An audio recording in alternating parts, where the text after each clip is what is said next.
Arthur Conan Doyle, The Vanished Train. The Confession of Herbert de Lernac, sentenced to death in Marseilles, has shed light upon one of the most enigmatic crimes of our century, an affair, I believe, without parallel in the annals of crime in any country. Although official circles preferred to remain silent, and the press was informed only in the scantiest terms, the statement of this hardened criminal is borne out by facts, and at last we have learned the solution to this astonishing occurrence. Since these events took place 8 years ago, at a time when a political crisis distracted public attention and prevented people from grasping their full importance, it will be best to set down the facts as they have been established. They have been checked against reports in the Liverpool newspapers of that period, the records of the inquiry concerning the engine driver John Slater, and the reports of the London and West Coast Railway Company, which were kindly placed at my disposal. Here, then, are the facts briefly stated. On June 3rd, 1890, a gentleman calling himself Monsieur Louis Cartal requested an interview with Mr. James Bland, director of the Liverpool station of the London West Coast Line. Cartal was a short, middle-aged man, dark-haired, so stooped that he appeared almost hunchbacked. He was accompanied by a companion, a man of evident strength, whose deference and attentiveness to Monsieur Cartal clearly marked him as subordinate. This companion, whose name has never been discovered, was plainly a foreigner, and judging by his swarthy complexion, most likely Spanish or Latin American. One peculiarity about him drew attention. In his left hand, he carried a small black leather courier's bag, which was strapped to his wrist. At the time, this detail passed unnoticed, but in view of subsequent events it acquired considerable significance. Monsieur Cartal was shown into Mr. Bland's office, while his companion remained in the waiting room. Cartal's business did not take long. He had just arrived from Central America. Circumstances of the utmost urgency required that he reach Paris with all possible speed. He had missed the London express and wished to order a special train. Expense was of no consequence. Time was everything. He was prepared to pay whatever the company demanded, provided he could start at once. Mr. Bland pressed the button of the electric bell, summoned Mr. Potterhood, superintendent of traffic, and within 5 minutes all was arranged. The train would depart in 3/4 of an hour, once the line was clear. To the powerful engine Rochdale, registered as E247, were attached 2 passenger carriages and a luggage van. The first carriage was added merely to lessen the unpleasant vibration inevitable at high speed. The second was divided, as usual, into 4 compartments: first class smoking, second class, and second class smoking. The first compartment, nearest the engine, was reserved for the travelers. The other 3 remained empty. The conductor of the special train was James McPherson, a man of several years' service with the company. The stoker, William Smith, was new to his post.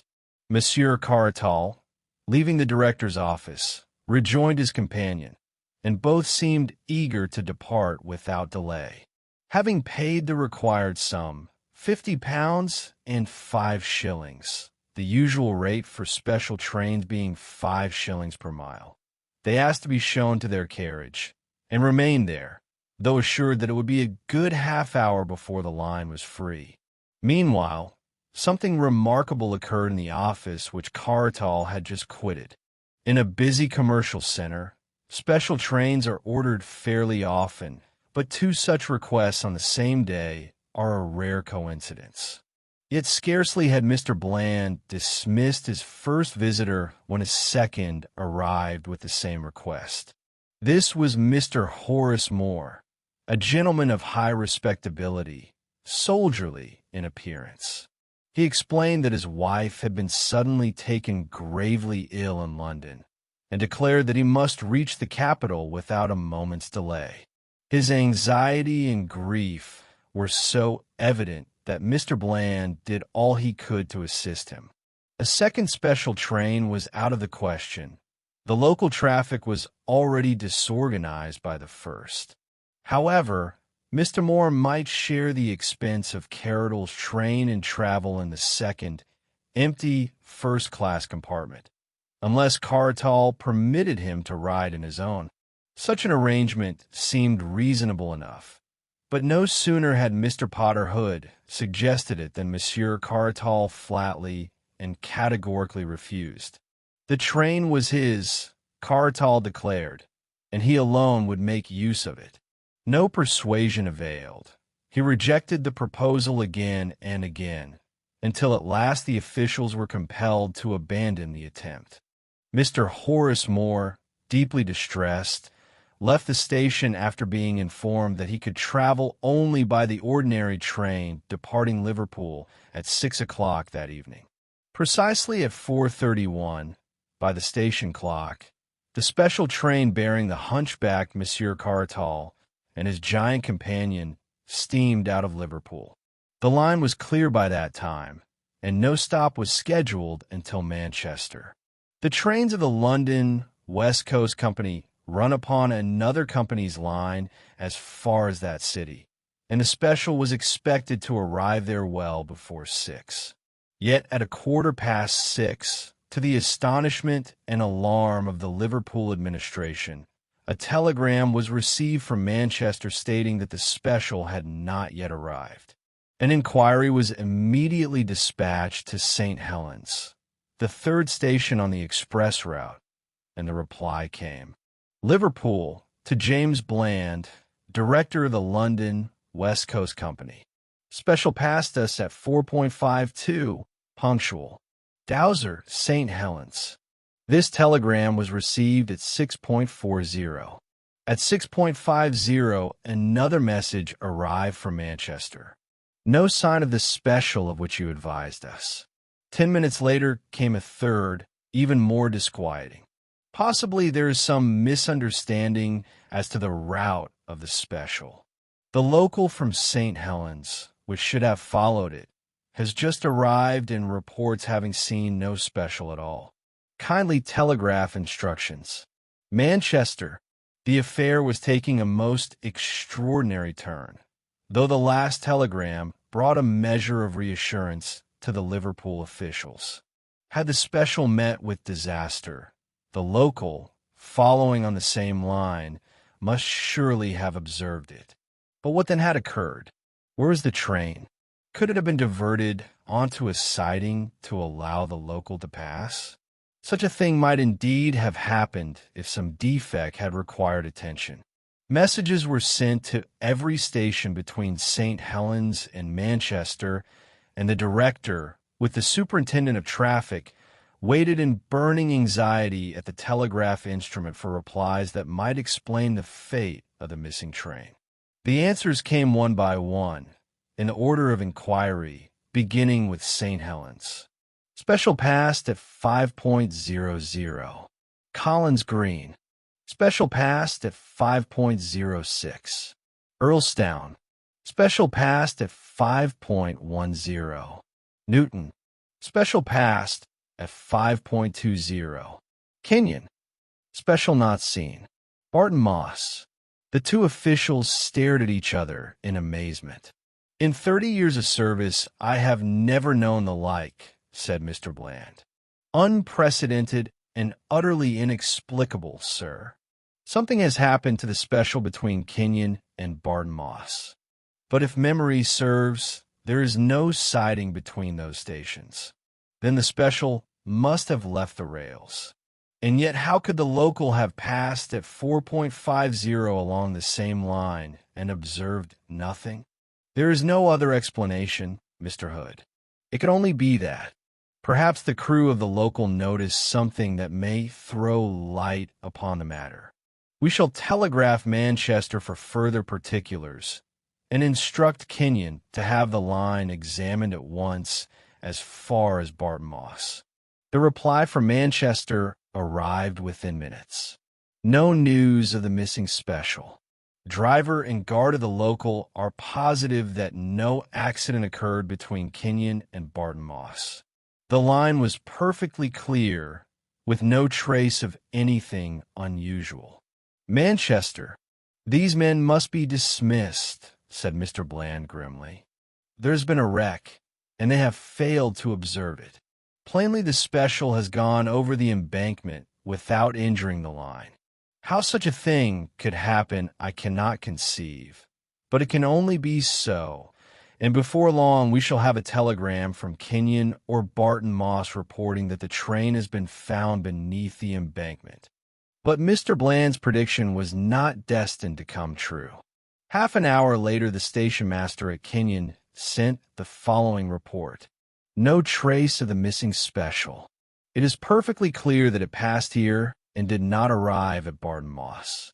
We detached an engine from a goods train, and I myself ran down the line, but it is in perfect order. No sign whatever of an accident. Staggered, Mr. Bland tore at his hair. It is madness hood, he cried. Can a train vanish in broad daylight, in clear weather, in England? Sheer absurdity. An engine, tender, 2 passenger carriages, a luggage van, 5 souls, and all gone upon a straight railway line. If within the hour we learn nothing definite, I shall take Inspector Collins and go there myself. At last something definite occurred. A fresh telegram arrived from Kenyon.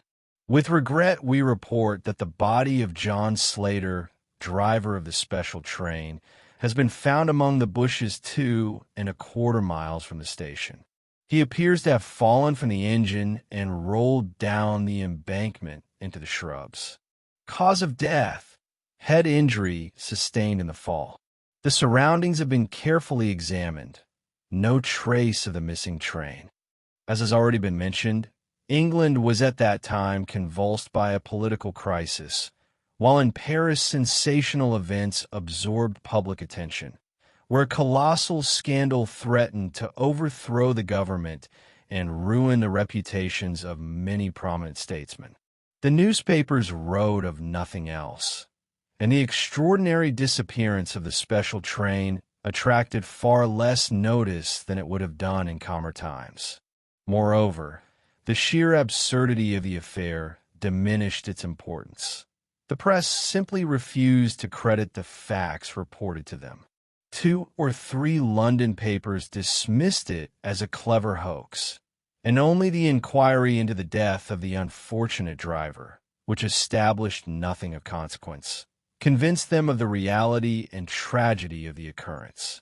That same evening Mr. Bland, accompanied by Collins, inspector of the railway police, set out for Kenyon, and on the following day they conducted an investigation which yielded absolutely no results. Not only were there no traces of the missing train, but not even a plausible conjecture was advanced to explain what had happened.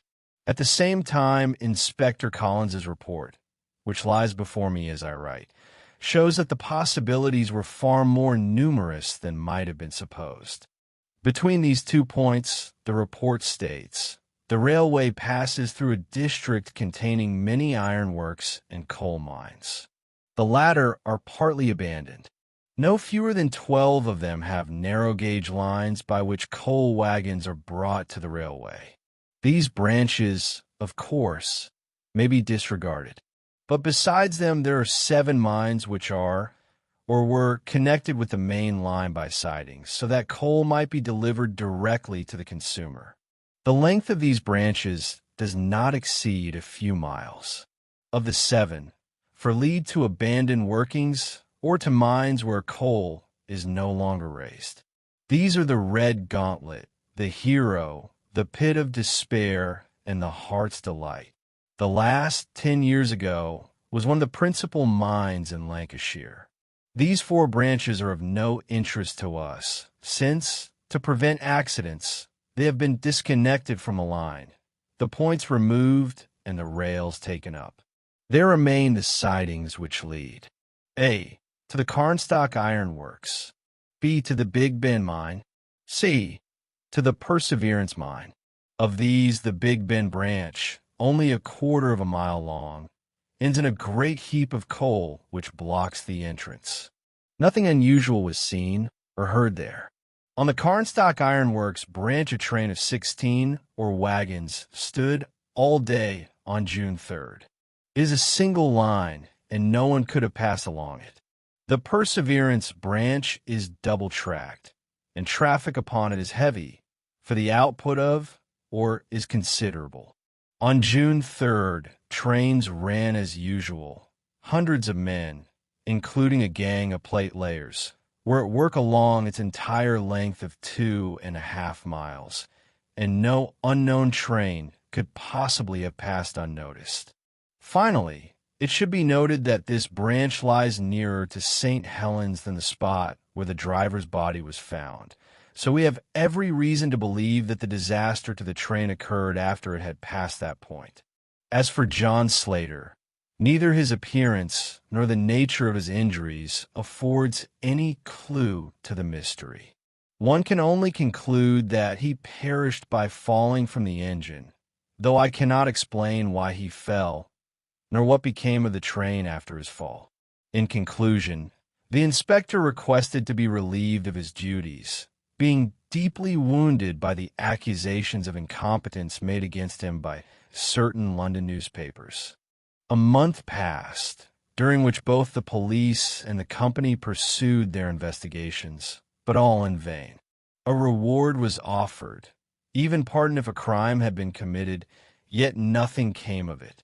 Day after day, readers unfolded their newspapers in the confident expectation that this absurd mystery had at last been solved, but the weeks went by, and the solution remained as distant as ever. In broad daylight, in the most densely populated part of England, a train with its passengers had vanished without a trace, as though some ingenious chemist had transmuted it into vapor. Indeed, among the conjectures advanced in the press were serious references to supernatural, or at least unnatural, forces, and to the likelihood that the hunchbacked Monsieur Cartal was none other than a person better known under a far less euphonious name. Others maintained that the whole affair was the work of his swarthy companion, though what precisely he had done no one could intelligibly explain. Of the multitude of hypotheses put forward by newspapers and private individuals, 2 or 3 were sufficiently plausible to attract public attention. In a letter published in the Times, signed by a well-known amateur logician of that day, the occurrence was examined from a critical and semi-scientific standpoint. A brief extract will suffice, though those who are interested may read the whole in the issue of July 3rd. One of the fundamental principles of practical logic, the writer observes, is that after the impossible has been eliminated, whatever remains, however improbable, must be the truth. The train undoubtedly left Kenyon. The train undoubtedly did not arrive at Barton Moss. It is highly improbable, yet still possible, that it turned onto one of the 7 branch lines. Since a train cannot travel where there are no rails, this is excluded. Therefore, the field of improbability is reduced to the 3 active branches leading to Carnstock Iron Works, to Big Ben, and to Perseverance. Is there a secret society of colliers, an English Camorra, capable of destroying both train and passengers? Improbable, but not impossible.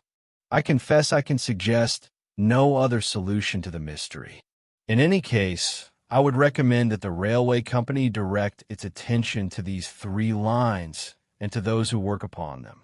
Careful observation of the pawn shops in the district may perhaps reveal some facts of interest. This suggestion, emanating from a recognized authority in such matters, aroused considerable interest and sharp opposition from those who regarded it as a slanderous imputation upon honest and respectable men. The only reply to this criticism was a challenge to the opponents to propose some other more likely explanation. Two were forthcoming, the times July 7th and 9th. The first conjecture was that the train had left the rails and lay at the bottom of the Staffordshire Canal, which for several hundred yards runs parallel to the railway. In reply, it was pointed out that the canal was too shallow and the carriages would have been visible. The second letter suggested that the courier's bag, apparently the only luggage of the travelers, might have contained some new explosive of incredible power. But the sheer absurdity of supposing that an entire train could be blown to dust while the rails remained uninjured provoked only a smile. Thus the investigation had reached a complete impasse when something wholly unexpected occurred. Mrs. Macpherson received a letter from her husband, James Macpherson, conductor of the vanished train. The letter, dated July 5, 1890, was posted in New York and arrived on the 14th. Doubts were expressed as to its authenticity, but Mrs. Macpherson declared that it was in her husband's handwriting, and the fact that $100 and $5 bills were enclosed excluded the possibility of a hoax. There was no return address. The letter ran as follows: "My dear wife, I have thought long over everything, and it is very hard for me to part from you forever, and from Lizzie too. I try not to think of you, but I cannot help myself. I send you a little money, amounting to 20 English pounds. This will suffice for you and Lizzie to pay your passage to America, and the Hamburg steamers which call at Southampton are very good and cheaper than those from Liverpool. If you can come here and stay at Johnston House, I will try to let you know where we may meet, but at present my position is very difficult, and I am not very happy. It is too bitter a thing to lose you both. That is all for now. Your loving husband, James Macpherson."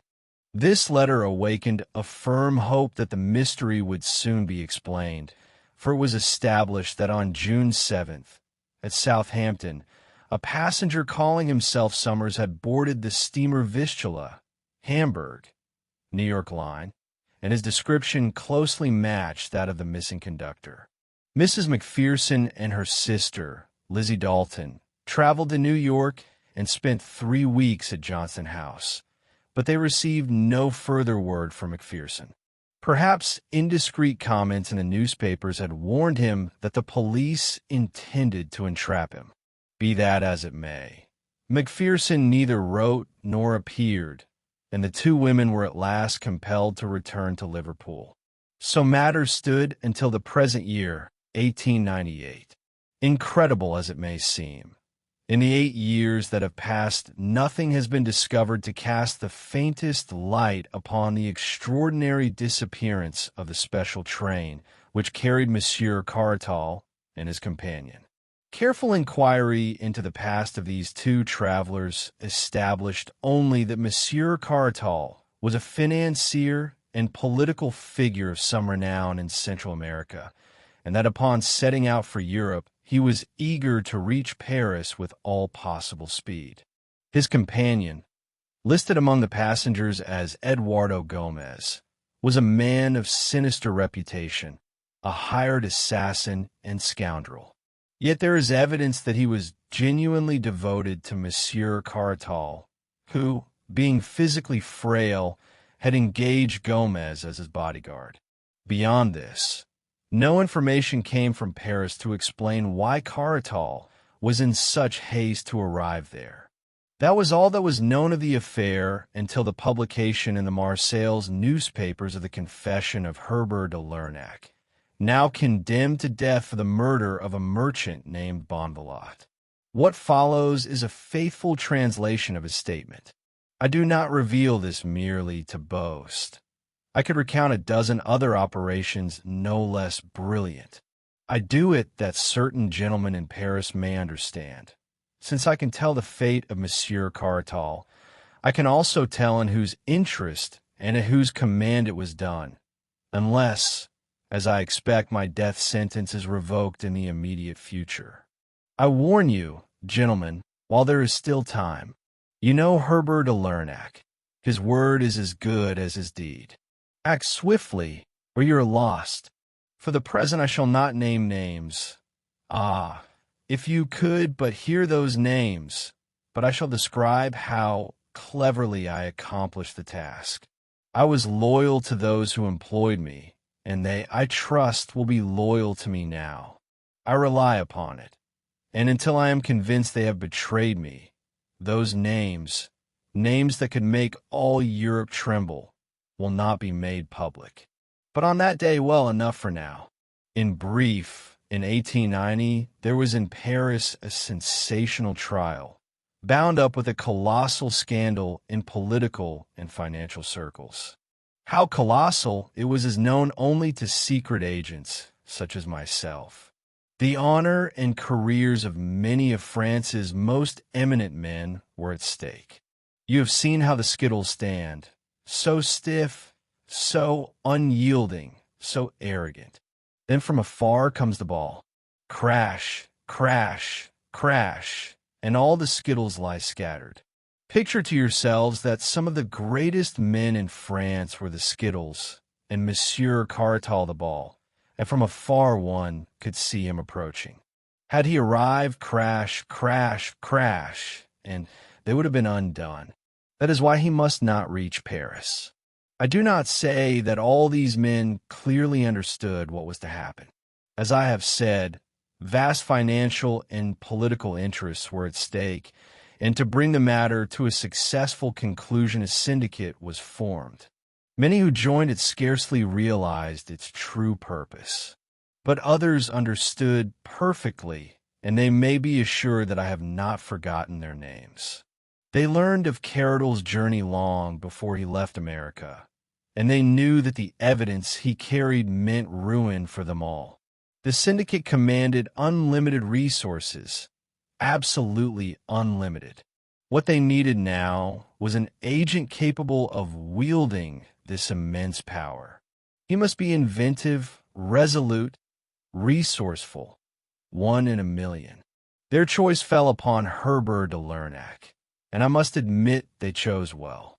I was instructed to find assistance and to employ every means that money could procure, so that Monsieur Cartal should never reach Paris.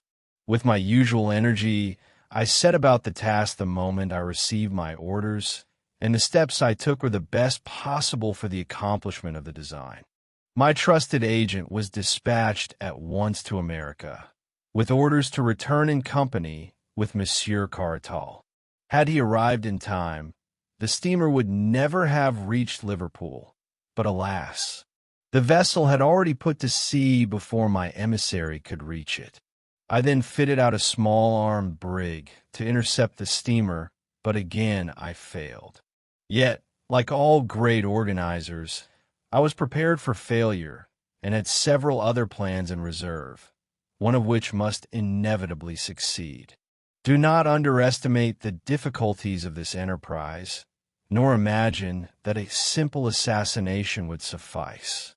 It was necessary to destroy not only Monsieur Cartal, but also his documents, and likewise his companions, since we had reason to believe he had entrusted them with his secrets. And remember, they were on their guard and took precautions. It was a task worthy of me, for where others falter, I act with mastery. I awaited Carroll's arrival in Liverpool fully armed and all the more impatient, knowing from my information that once in London he would be under heavy protection.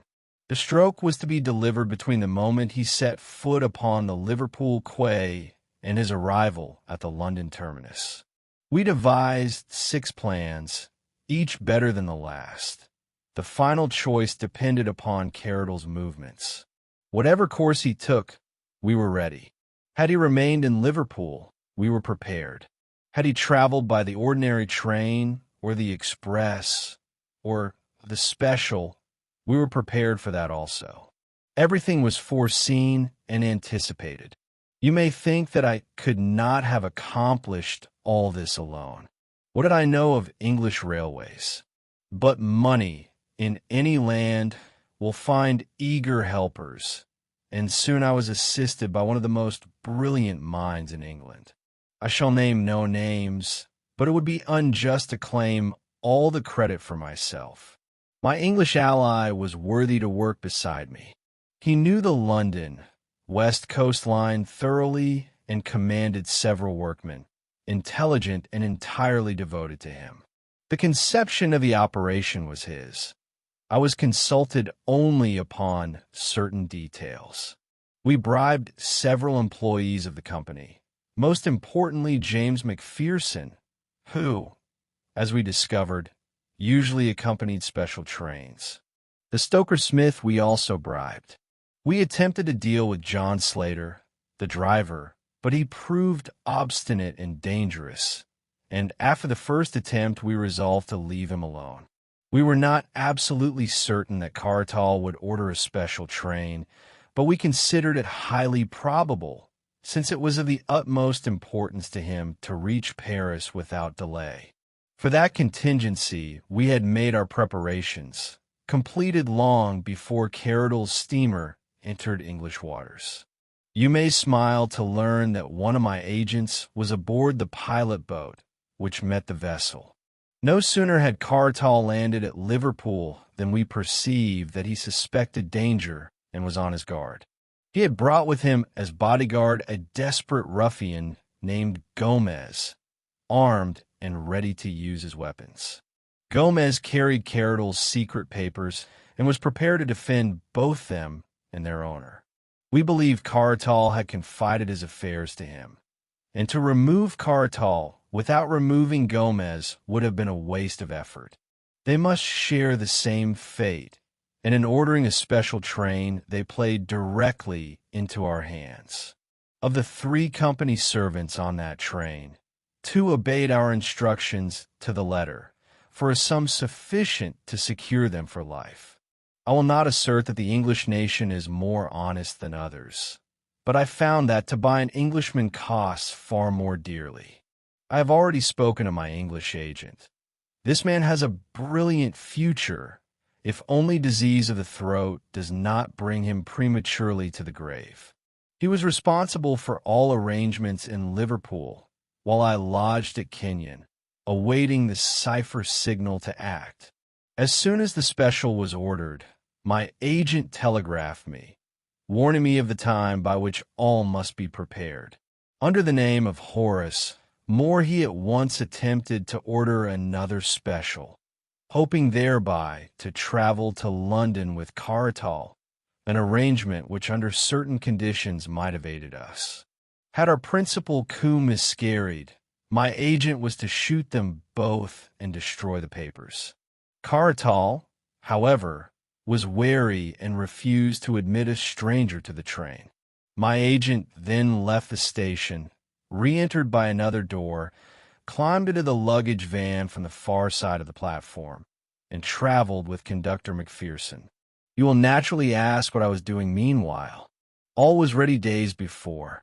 Only the final touches were lacking. The abandoned branch line we had chosen had once been connected with the main track. It was necessary only to lay a few rails to restore the junction. Most of the rails were already in place, but to avoid attracting attention, we left the last to be laid at the final moment, together with the points. The sleepers remained untouched, and the rails, fish plates, and bolts were at hand. We had taken them from a neighboring disused branch. My small but skillful band of workmen completed everything long before the arrival of the special, and when it came, it ran so smoothly onto the branch that the 2 travelers scarcely noticed the slight jar at the points. According to our plan, the stoker-smith was to stupefy the driver, John Slater, so that he might vanish with the rest. And in this part alone, our scheme miscarried, apart, of course, from the criminal folly of McPherson in writing to his wife.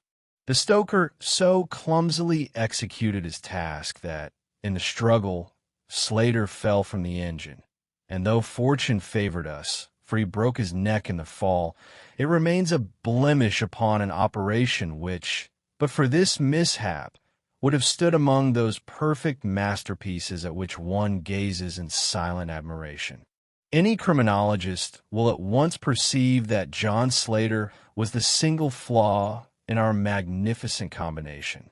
A man who has achieved as many triumphs as I may afford to be candid, and I declare openly that John Slater was our failure. The special train now turned onto a little branch line, 2 kilometers, or more precisely a mile and a fraction, in length, which led, or rather once led, to the abandoned mine called Heart's Delight, formerly one of the largest in England. You may ask how it was that no one observed the train upon this disused track. The reason is that throughout its course the line runs in a deep cutting, and only one standing upon the edge could have seen it. And there was one who stood there. It was I, and now I shall tell you what I saw. My assistant remained at the points to divert the train onto the branch. With him were 4 armed men, in case the train should run off the rails, for we thought this possible, the points being very rusty. When my assistant had assured himself that the train had safely taken the branch, his mission was ended, and all further responsibility lay with me. I waited at a spot whence the mouth of the shaft was visible. I, like the 2 subordinates with me, was armed. This should convince you that I had indeed foreseen everything. At the moment the train entered the branch, Smith, the stoker, slackened speed, then, setting the regulator to full, leapt off with my English ally and Macpherson while there was still time. Perhaps this slackening drew the travelers' attention, but when their heads appeared at the open window, the train was already thundering forward at full speed. I smiled to imagine their astonishment. Picture what you would feel if, looking out from your luxurious compartment, you suddenly saw that the rails beneath you were rusted and bent, the track long abandoned. How their breath must have caught when they realized that not Manchester, but death itself awaited them at the end of that sinister line. The train hurtled madly, bounding and swaying upon the loosened sleepers, while the wheels shrieked horribly upon the corroded rails. I stood very near and saw their faces. Cartal prayed. His hand, I think, held a rosary. Gomez bellowed like a bull that scents blood in the slaughterhouse. He saw us upon the embankment and waved frantically. Then he tore the courier's bag from his wrist and flung it through the window towards us. The meaning was plain. Those were the proofs, and they promised silence if granted life. It would have been convenient, no doubt, but business is business. Besides, neither they nor we could halt the train. Gomez ceased his roaring when the train screeched round the curve, and they beheld the gaping mouth of the shaft. We had already removed the boards that covered it and cleared the square entrance. The line had once run close to the pit head for ease of loading coal, and it remained only to lay 2 or 3 rails to carry it to the very brink. In fact, the last 2 rails were not fully fixed, but projected 3 feet over the edge. At the window, we saw 2 heads, Cartal below, Gomez above. The sight struck them dumb. Yet they could not draw back. They seemed paralyzed. I was keenly interested to see how the train, rushing at such speed, would plunge into the shaft to which I had guided it, and I watched with fascination. One of my men thought it would leap across, and indeed it nearly did. Fortunately, the momentum was insufficient. The buffer of the engine struck the opposite edge with a tremendous crash. The funnel flew into the air. Tender and carriages were hurled together in a shapeless mass, which for a moment blocked the mouth of the shaft. Then something gave way in the middle, and the whole heap of twisted iron, smoking coal, brass rails, wheels, wooden panels, and cushions slid and toppled into the depths. We heard the wreckage strike the sides, and long afterwards a dull roar came up. The remains of the train had reached the bottom.